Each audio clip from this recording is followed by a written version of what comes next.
This is more like the trial of the Chicago 5.5,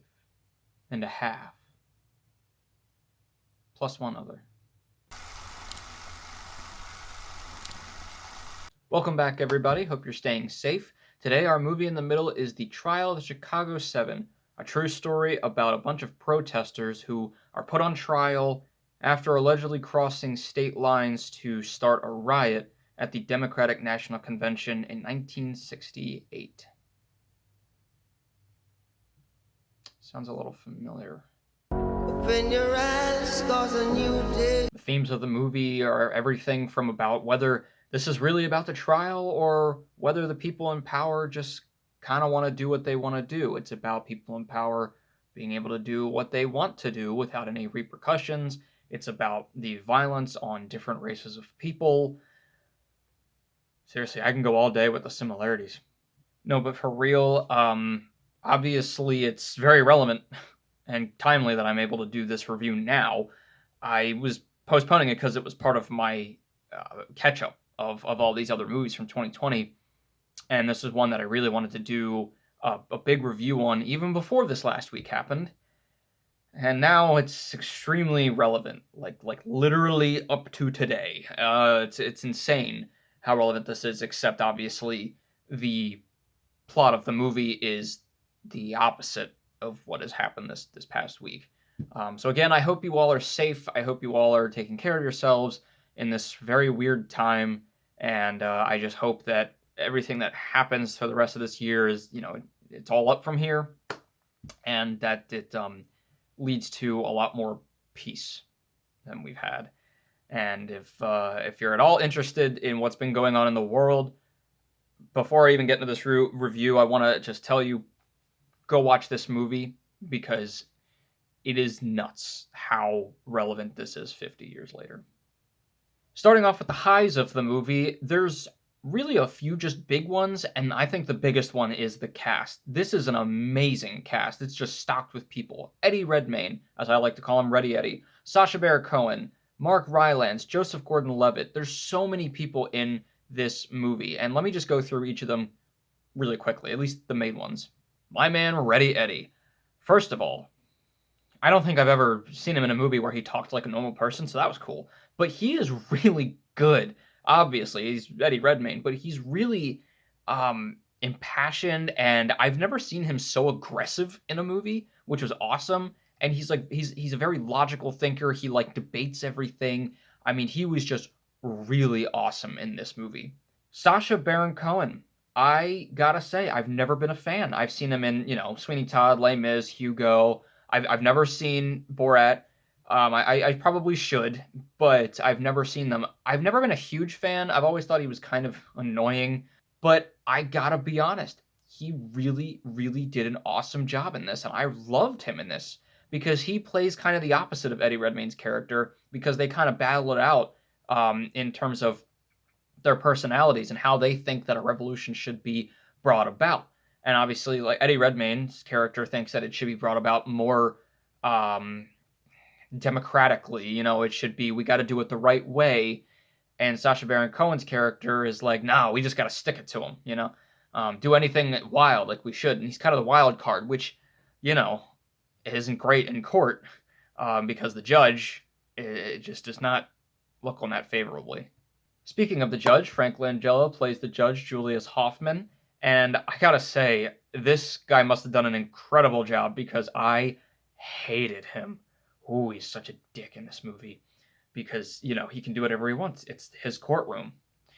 But he did a really awesome job portraying this guy who is able to make it look like they're disrespecting him, when in actuality, at every turn, he's cutting them off from any sort of, being able to prove that they were not responsible for this starting. Mark Rylance plays their lawyer, and again, I've never seen him in anything where he was so aggressive and impassioned and on fire. I mean, most things I've seen him in, he was really reserved, or maybe the BFG, but even then, he was like a giant, and he was just kind of more silly. In this, he was like, I'm gonna lose it if we don't win this, and I loved it. It was great. Jeremy Strong, I really have mostly, I think, seen him in things where he's very serious, and in this one, he is kind of a goofball. He's like Sacha Baron Cohen's right-hand man, and he is really serious about the rebellion, but he also is, the stoner type. Joseph Gordon-Levitt, he is such a good actor at playing roles who are very ethically and morally aligned. Like, it's like, sure, maybe I don't agree with you on this or that, but like, this is the right thing to do. He's really, really good at those characters because I really respect him in this movie. He's literally tasked with defending the opposite side, the police officers and everybody, against the Chicago Seven, and he knows that, like, they're probably not guilty, at least constitutionally. He's definitely like, they didn't violate anything, and so he has to come up with all this stuff to try to convict them. And when things start going very ethically wrong in the court, he sticks up. He's like, I know I'm supposed to be arguing against them, but this is not right. And I love that about his character. And finally, there's Yahya Abdul-Mateen, who plays a character who really wasn't involved in all the riots and everything. He was just kind of in the wrong place at the wrong time. The difference is he is black. And so he is treated, if possible, worse in the court. I was so frustrated for him. He really embodied that, like, but can't, and gets literally bound at one point to his chair. It's disgusting. He just did such a great job with that frustration. Obviously, it's called the Trial of Chicago 7 because there were 8 of them technically, but later on he gets taken out of the court, so it becomes the Trial of the Chicago 7, not Trial of the Chicago 8. There's also a special guest cameo, which I obviously won't ruin, but it was really cool. I did not expect that person to be in this movie. And then obviously the story itself, it's very invigorating, it's very aggravating. I've never been so aggravated about a court drama. Usually court dramas, I'm like, yeah, maybe I'll get into it, but they're not really my thing. This one, I was in it from the go, and I mean, you just feel like you're a part of something. Obviously, it helps that, I'm watching this during a time that, like, it's happening, but you just, right from the beginning, it's like, we're gonna do this and we're gonna go, and you're just like, wow, all right. I have no idea what's going on, but I am excited. It's very impassioning. Is that a word? Frustrating. I mean, it's just, you feel like you're a part of something really big while watching this movie, especially with so many characters who have so many back and forths with each other. And the writing itself, I did not realize until the end that this was not only written by Aaron Sorkin, which I should have noticed because the writing's insane and funny and hilarious and quick, but it was also directed by him. And I don't know if I've ever seen him actually direct something. So that was really, really cool to be able to take something that was serious and could have easily been dry and make it into this quick movie about this really interesting and incredibly big case. If I have any lows, they're probably really small and not even the movie's fault.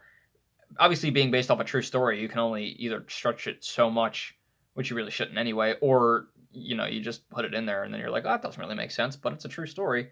There are 2 characters who are part of the Chicago 7 who don't really get focused on, and they're not really pertinent, I would say, to the case. The reason being that they are there to have 2 people, apparently, that they could acquit very easily. So it makes it look like they're being favorable towards the other 5 so that they can do whatever they want with them. That was really their whole role, which, again, I mean, it's a true story. It's a true story. They were more comic relief or just like, here's my really quick, funny thought.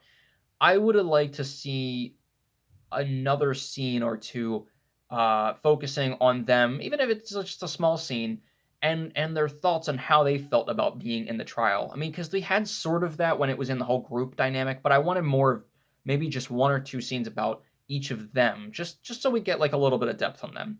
Trial of the Chicago 7 is an incredibly invigorating and emotional and frustrating movie that honestly really surprised me how much I was into it. And I just didn't want it to end. Obviously, I want it to end with them, like, being okay. But I didn't want it to end because it was just so, like, Yeah. And again, it bears repeating, 51 years, 52, 53 years later, we're still seeing all of this tear gas and taking things out of context and, courts saying, I want to do this because we don't want to admit that we were wrong, or, judges or whoever it might be in power doing what they want and not getting as many repercussions for it. Protests that turn into riots, and it's insane. So I would definitely go check this one out if you haven't seen it already. If you have seen it, I'd watch it again. I'm going to give The Trial of the Chicago 7 a 4 out of 4. Stay tuned for more catch-ups. I will be doing a review on Tenet next. And also, once again, if you haven't followed Movie in the Middle on Instagram or on Facebook, please go follow that, because especially right now, I'm going to be doing a lot of catch-up mini reviews. I will be doing a lot more of those this month and next month, just before my final list for 2020 and before the Oscars, because there's so many movies and I can't do them all in regular reviews, so I'm doing a lot of quick mini reviews on those as well. So if you want to check ththose out, please follow movie_in-the-middle on Instagram and Movie in the Middle on Facebook. And as always, keep your hopes high, your stress low, and movies right in the middle. See you guys later.